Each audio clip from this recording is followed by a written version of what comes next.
The issue for the true monotheist is clear like the clarity of the day.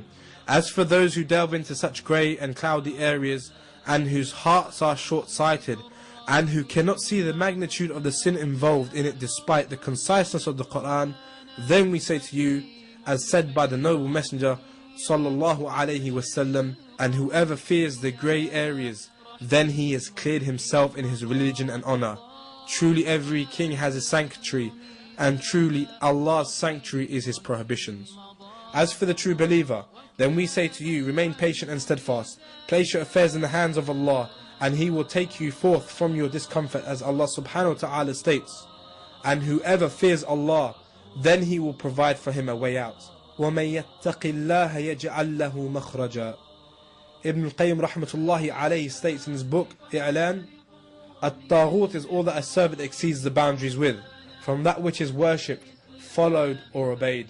So therefore, the Taghut is all the people that judgment is sought from, other than Allah and His Messenger, or that which they worship other than Allah.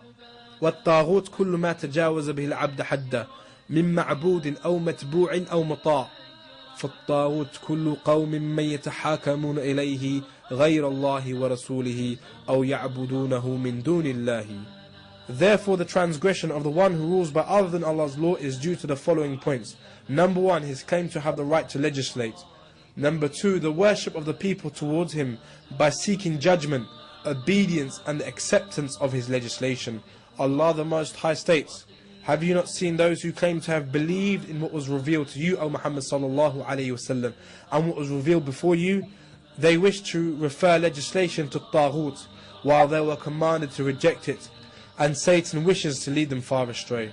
أَلَمْ تَرَ إِلَى الَّذِينَ يَزْعُمُونَ أَنَّهُمْ آمَنُوا بِمَا أُنزِلَ إِلَيْكَ وَمَا أُنزِلَ مِن قَبْلِكَ يُرِيدُونَ أَن يَتَحَاكَمُوا إِلَى الطَّاغُوتِ وَقَدْ أُمِرُوا أَن يَكْفُرُوا بِهِ وَيُرِيدُ الشَّيْطَانُ أَن يُضِلَّهُمْ ضَلَالًا بَعِيدًا. Shaykh al-Alwasi states in his tafsir of this verse that it, Taghut, is everyone that rules by falsehood. وفي معناه كل من يحكم بالباطل وبنحو هذا الكلام قال الألوسي في تفسيره وكذلك البيضاوي.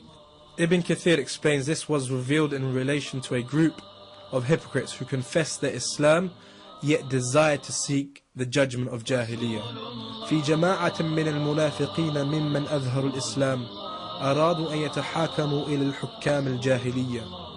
Allama Abdul Rahman al-Sa'di in his tafsir states, whoever rules by other than Allah's legislation is a Taghut. وقال العلامة عبد الرحمن السعدي في تفسير السعدي وهو كل من حكم بغير شرع الله فهو الطاغوت. Muhammad ibn Abdul Wahhab explains, the forms of Taghut are many, however their main categories are 5, and from his list he mentions the one who rules by other than Allah's law. والطاغوت كثيرة رؤوسهم 5 إبليس لعنه الله ومن عبد وهو راض ومن ادعى شيئا من العلم الغيب ومن دعا الناس إلى عبادة نفسه ومن حكم بغير ما أنزل الله.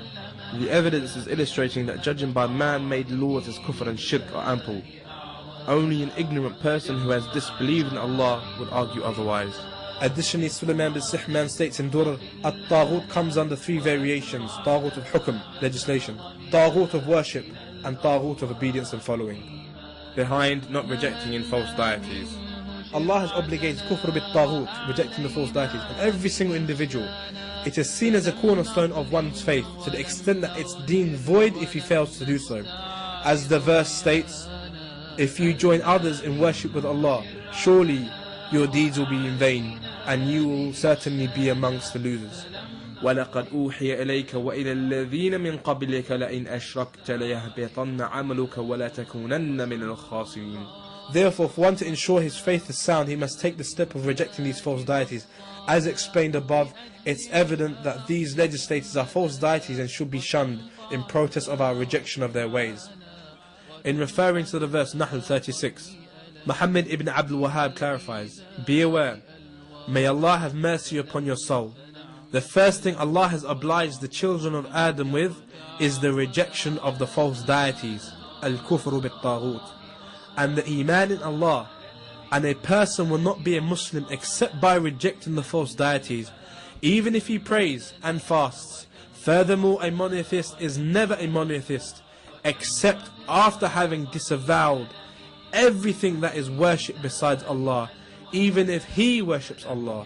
أقول إن الإنسان إذا لم يكفر بالطاغوت لم يكن مسلم ولا دخل في الإسلام، فلا يكون المسلم مسلما إلا بعد الكفر بالطاغوت، وإن صلى وصام، ولا يكون الموحد موحدا إلا بالبراءة من كل معبود من دون الله وإن عبد الله. He then includes the verse, there is no compulsion in religion. Verily the right path has become distinct from the wrong path. Whoever disbelieves in Taghut and believes in Allah, then he has grasped the most trustworthy handhold that will never break. And Allah is the all-hearer, all-knower. لا إكراه في الدين قد تبين رشد من الغي فما يكفر بالطاغوت ويؤمن بالله فقد استمسك بالعروة الوثقى لا انفصام لها والله سميع عليم.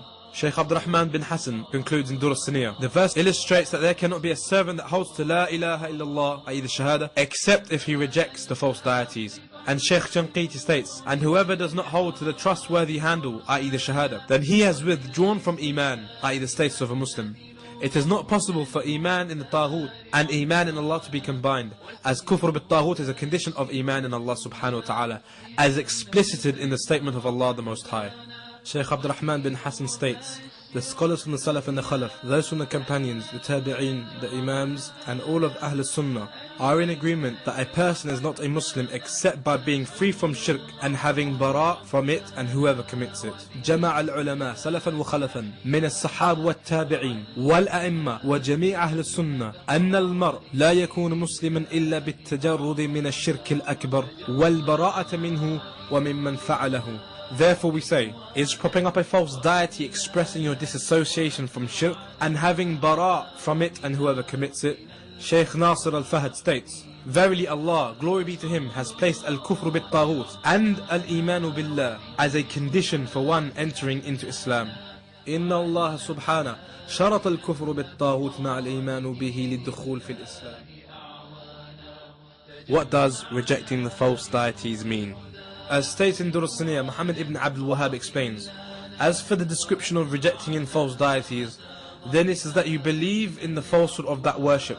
As for the description of rejecting in false deities, then it is that you believe in the falsehood of the worship to others than Allah, and that you leave it, hate it, reject its people, oppose them, till he says, and that you have animosity for the people of shirk, and you oppose them, and this is the millah of Ibrahim alayhi salatu wassalam. فَأَمَّا الصِّفَةُ الْكُفْرِ بِالطَّاغُوتِ فأنت تعتقد بطلان عبادة غير الله وتتركها وتبغضها وتكفر أهلها وتعاديهم إلى أن قال وتبغض أهل الشرك وتعاديهم وهذه ملة إبراهيم عليه الصلاة والسلام. As stated by Shaykh Sulaiman bin Sihman, also in Dur al-Siniyah, والميراد من اجتنابه هو بغضه وعداوته بالقلب وسبه وتقبيحه باللسان وإزالته باليد عند القدرة ومفارقته، فمن ادعى اجتناب الطاغوت ولم يفعل ذلك فما صدق.